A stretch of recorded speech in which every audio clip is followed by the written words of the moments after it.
Graça e paz, queridos, tudo bom? É um prazer estar com vocês mais uma vez, seguindo essa sequência de aulas sobre os personagens bíblicos. Nós já falamos sobre Saul, Davi, Roboão, Salomão. Nós estamos falando sobre os reis de Israel, personagens que foram marcantes.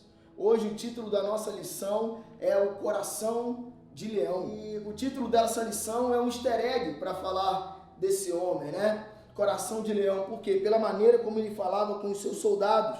Eles o admiravam porque ele conseguia desafiá-los com amor. Esse homem, ele consegue desafiar esses soldados dessa maneira. A sua fala deixa transparecer isso. Mas se formos andar um pouco mais atrás, e formos lá para o ano de 872 a.C., nós vamos nos deparar com o rei Josafá, bisneto do rei Roboão, que assume o reino e ele se mostra um rei com o qual nós podemos aprender algumas lições. Ele assume ali o reino do sul, o reino de Judá, e ele começa a fazer coisas que podem ensinar a mim e a você, e demonstra dentro de si ter esse coração de leão. O nosso texto base se encontra em 2 Crônicas, capítulo 17, versículo 6, que vai dizer: tornou-se-lhe ousado o coração em seguir os caminhos do Senhor. A coragem, ela vem da mesma raiz da palavra latina coração. E alguns vão dizer que, apesar de elas terem a mesma raiz, ambas vêm de dentro.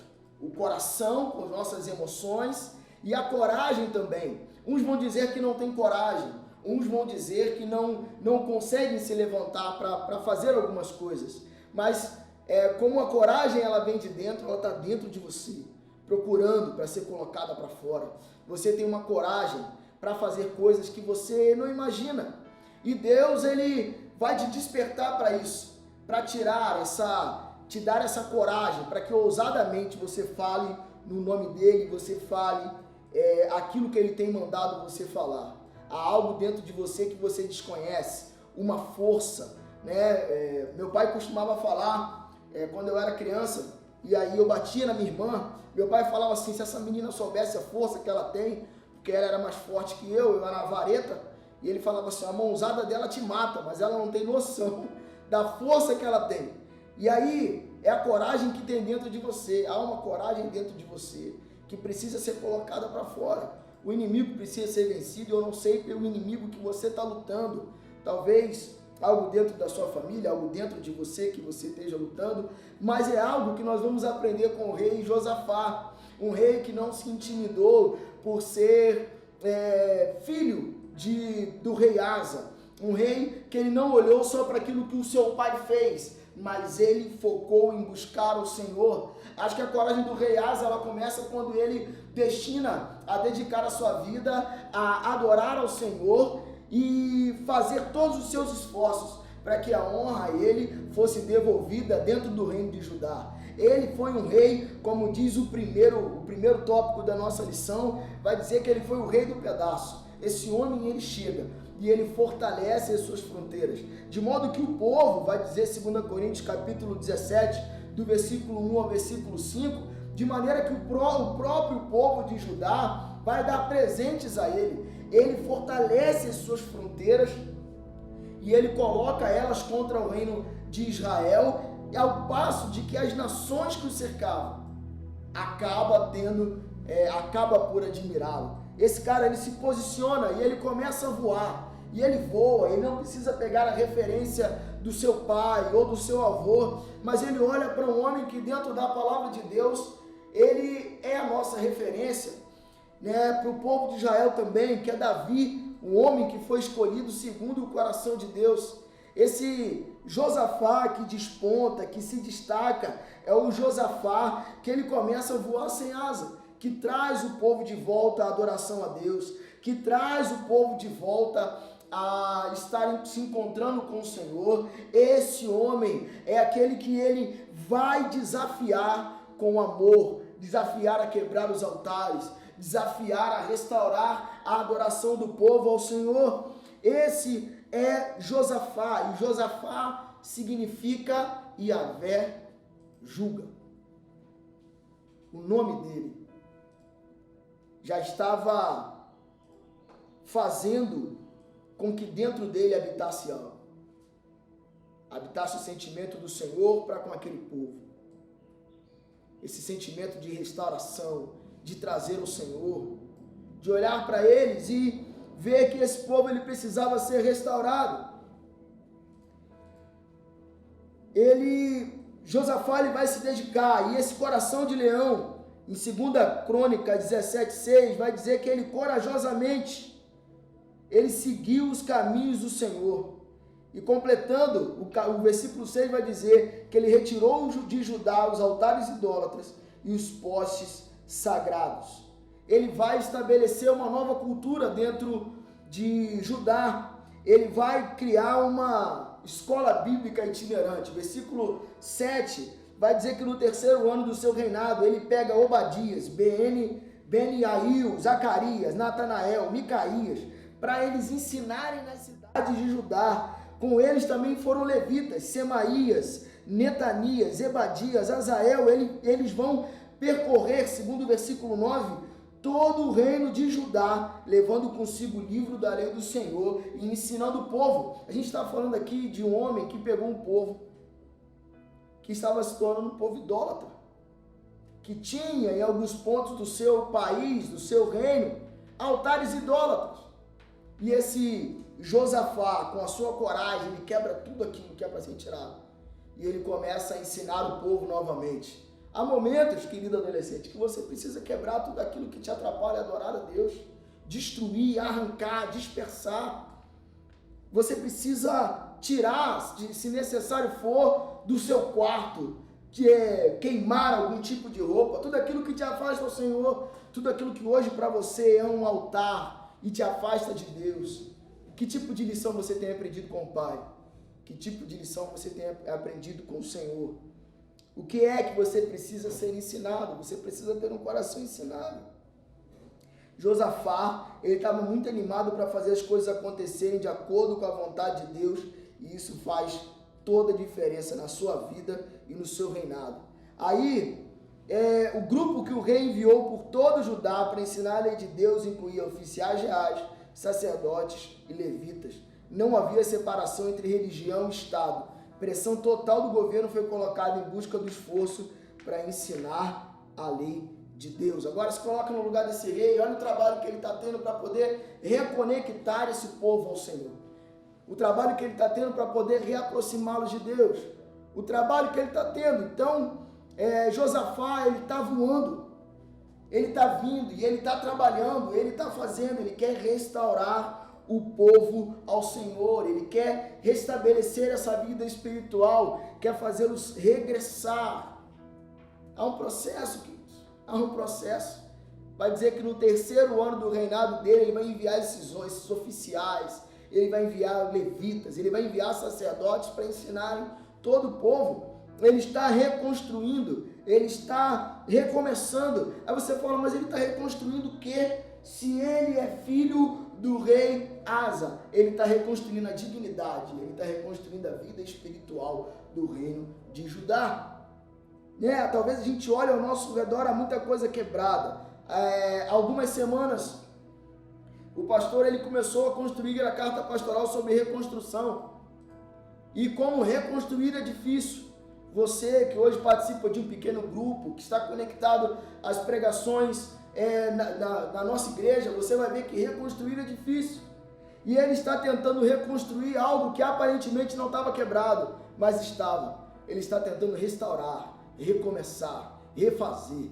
E aí ele começa a implementar o quê? Uma nova cultura. Às vezes a gente clama muito e a gente vai dizer que o novo vai chegar, o novo vai vir, o novo está vindo, o novo está vindo, eu quero o avivamento tal, faz de novo, pede a Deus, faz conosco. A gente quer repetir o que já foi feito, e Deus quer que a gente recomece, que a gente refaça, que a gente permita o novo. Deus quer reconstruir o lugar dele na sua vida. Deus quer reconstruir o lugar dele dentro da sua casa, da sua família, do seu departamento, das suas reuniões de pequeno grupo. E o que é preciso? Você precisa ceder. Você precisa entender que é tempo de você ser ensinável. Você precisa entender que é tempo de você aprender novamente. Josafá está animado para poder restaurar essa nação. E aí o que ele faz? Ele marca território. E aí ele coloca esses homens, como eu falei no começo, ao redor, nas fronteiras. Ele vai entender que para o povo viver em paz, ele precisava se garantir perante os inimigos. E aí ele vai posicionar o exército que vai render não somente paz, como respeito internacional. Eu olho para isso aqui e vejo que nós precisamos cuidar das nossas fronteiras. Qual o seu limite? O que é que você não pode fazer de jeito nenhum? Pensa agora. O que é que, se acontecesse nesse momento, te desviaria da presença de Deus? É o que é? É algum tipo de vídeo? É algum tipo de jogo no qual você era viciado? É algum tipo de relacionamento tóxico que você largou? É o que te afasta de Deus? Você precisa colocar guardas nesses limites. Você não pode se aproximar disso. Você não pode chegar perto.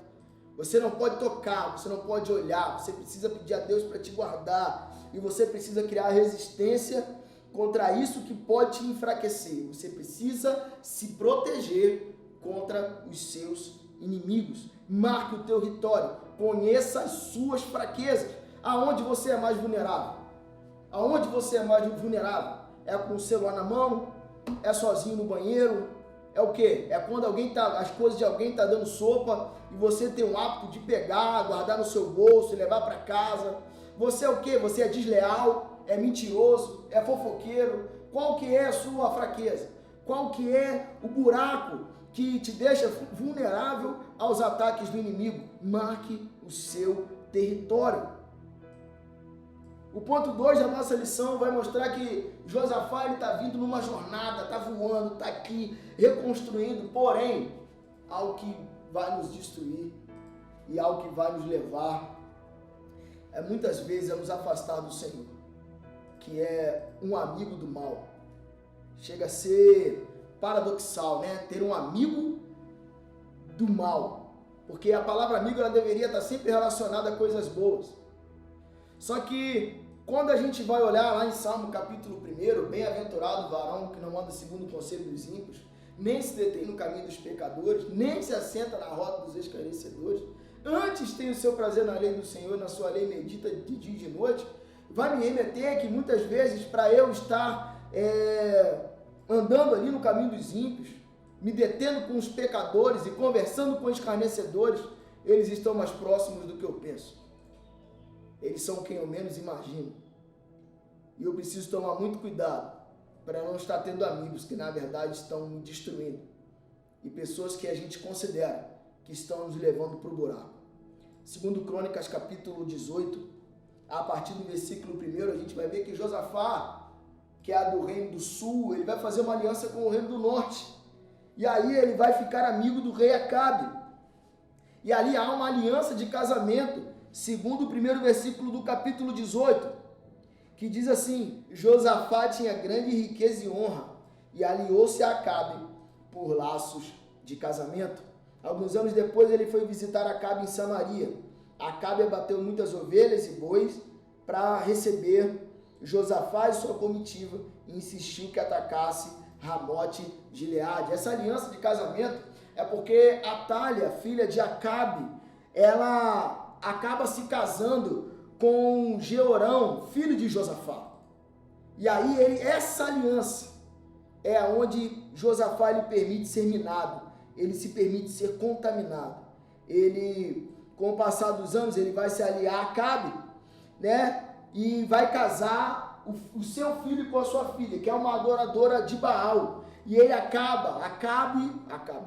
Josafá acaba criando uma porta para que no reino que ele lutou tanto para que fosse limpo, ele comece por dentro da sua casa a trazer Baal de novo para dentro do reino de Judá. Com a morte de Josafá e posteriormente do seu filho Acasias, ele mata todos os da família real, com exceção de um dos seus netos, e se apossa do trono. Josafá ele acaba se aliando com alguém que vai acabar sendo minado por dentro. E é uma aliança que não deveria fazer. Se a gente for ver aqui no versículo 2, ele já fala, olha, vamos atacar Ramote-Gileade, um cara que, se a gente for ver no capítulo 17, ele tinha alcançado uma paz internacional, ele tinha alcançado respeito, as nações olhavam para ajudar e respeitavam. Só que uma amizade mal feita, com palavras doces ao pé do ouvido, pode destruir uma vida. Existem pessoas que são tão boas, que são incapazes de enxergar a maldade que existe nos outros. Talvez foi esse o caso de Josafá, mas seja como for, isso não trouxe nenhum benefício. E aí eu vou te falar, vale a pena nós gastarmos nosso tempo e energia nos envolvendo com um certo tipo de pessoa? Sabe o momento que o mal parece bem, o bem parece mal, o momento que você está confuso? Conversando com o rapaz, ele falou, olha, eu estou perdido, eu não sei o que fazer, eu preciso me encontrar. Eu falei, já sei, é isso aí que você tem que fazer. Acalma o seu coração, a sua mente, relaxa, respira. Porque as piores decisões nós tomamos quando nós estamos nervosos, com raiva, tomamos as piores decisões da nossa vida nesses momentos. E ele tinha acabado de ser decepcionado, acabado de estar entristecido. E aí eu digo para você que tipo de amigos você tem, que tipo de pessoas tem cercado, tem se aproximado de você. Sempre vai dar para voltar para trás. Sempre dá para dar um passo atrás. Apesar de ter falhado se unindo a Acabe, Josafá tinha feito muitas coisas boas e suas próximas atitudes comprovam o seu arrependimento. Não há dúvidas de que Deus achou muitas coisas boas em sua vida. Era um rei íntegro, justo e amava a Deus. Segundo Crônicas 19, do 4 a 11. E aí ele vai ter, a partir do versículo 20, você vai ver uma vitória extravagante. Esse homem, ele, por mais que ele tenha dado bobeira, e ele tenha cedido, ele tenha falhado, ele tenha criado um caminho para que mais uma vez essa adoração a Baal entrasse ali no reino de Judá, ele vai virar o jogo. Em 2 Crônicas capítulo 20, vai contar a história da sua vitória. Capítulo 20, versículo 1, depois disso os moabitas e os amonitas com alguns meunitas entraram em guerra contra Josafá.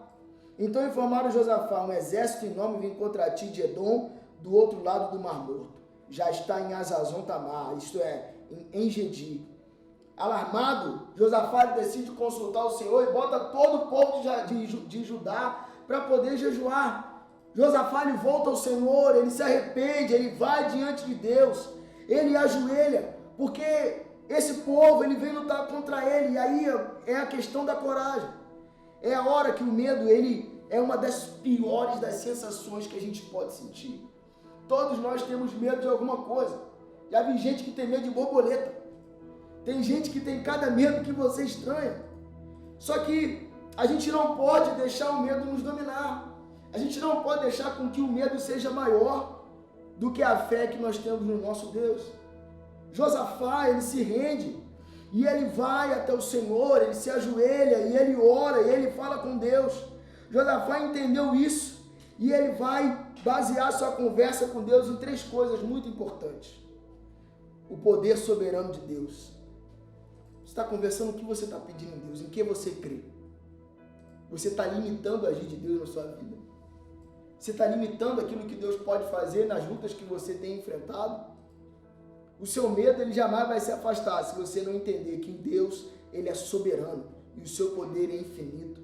Que Deus é sabedor de todas as coisas e Ele pode nos livrar de todas as coisas. Segundo ponto, a promessa de Deus. A promessa que Deus tinha feito sobre a vida dele, a promessa que Deus tinha feito sobre a vida de Davi, a promessa que Deus tem sobre a minha vida, sobre a sua vida, o que Deus tem falado para nós, o que Deus tem falado para você. Você vai acompanhar essa conversa em 2 Crônicas, capítulo 20, a partir do versículo 6, vai dizer assim, e orou, Senhor, Deus de nossos antepassados, não és tu, Deus que está nos céus?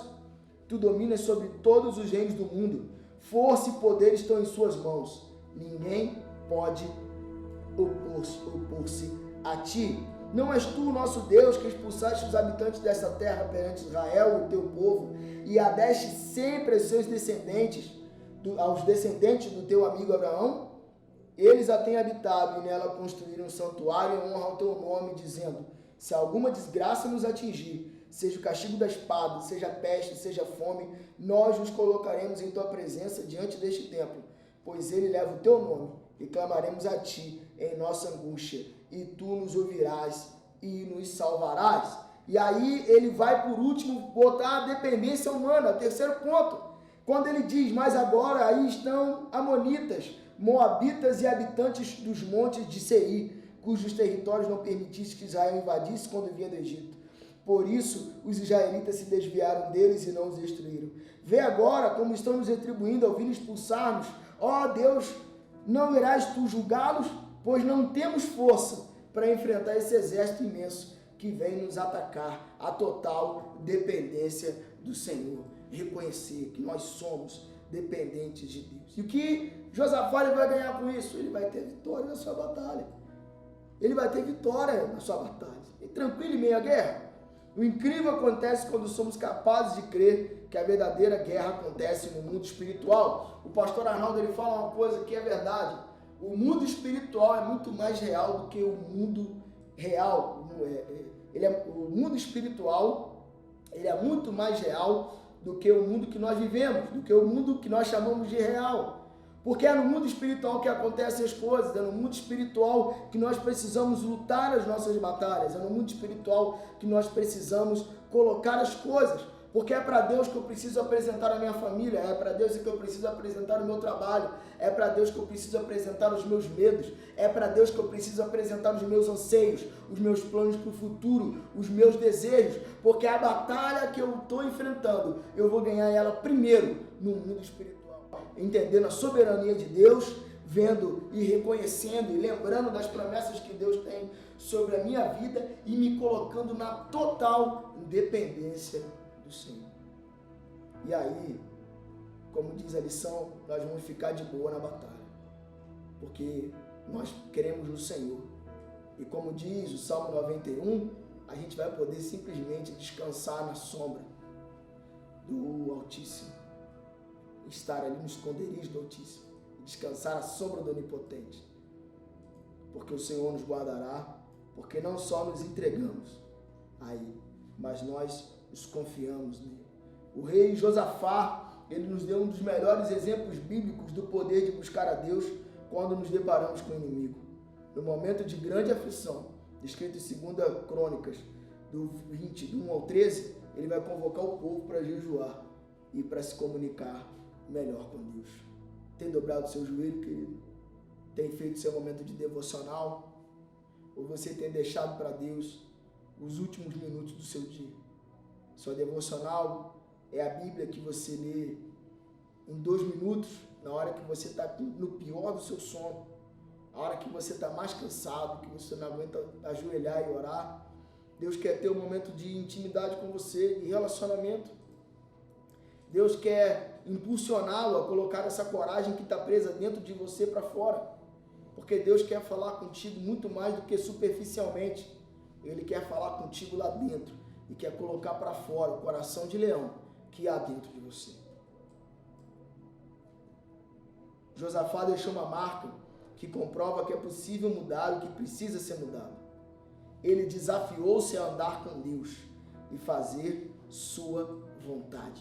Ele desafiou-se a andar com Deus e fazer a sua vontade. Não só a nossa vontade, não só aquilo que nos afaga, aquilo que nos agrada, não só abrir a Bíblia como se fosse uma caixinha de promessa, porque lá atrás, eu não sei se vocês já viram, tinha uma caixinha, minha mãe tinha uma caixinha, eu me lembro que a dela era até com zíper, a gente abria e a gente tirava ali, né, que chamava de caixinha de promessa, tirava versículos que agradavam o nosso coração e que a gente tomava como promessa na nossa vida. Não é esse o tipo de relacionamento que você precisa se colocar diante de Deus, mas o relacionamento que Deus quer que você tenha com Ele é que se Ele pedir para você andar, você ande, mas se Ele pedir para você parar, você pare. Você precisa entender e se desafiar. Por que é o desafio? Porque nem sempre Deus vai fazer as nossas vontades, nem sempre Deus vai fazer o nosso querer, nem sempre Deus vai fazer aquilo que nós desejamos no nosso coração. Então desafia-se a andar com Deus. Desafiar-se é entender que Deus dá sim, mas Deus também dá não. Né? Desafie-se a fazer a vontade de Deus. Erre e saiba receber correção. seja humilde e aprenda a voltar atrás. O rei Josafá, ao contrário do seu pai Asa, que começou bem e terminou mal, Josafá mantém uma história coerente com o caráter de um verdadeiro adorador ao Senhor. O verdadeiro adorador não é aquele que está aqui no culto e levanta a mão na hora do louvor. O verdadeiro adorador é aquele que adora o tempo inteiro e faz da sua vida uma vida de adoração ao Senhor. Adorar aqui é bom e nós devemos vir adorar ao Senhor. Mas você deve manifestar a presença do Senhor na sua vida em todos os momentos, manifestando assim, seja nos momentos fáceis ou nos momentos difíceis, de que você é um verdadeiro adorador ao Senhor. Então, ajoelhe, ore, cante, mas bote para fora o coração de leão que Deus tem colocado dentro de você. Que Deus te abençoe. Fique em paz no nome de Jesus.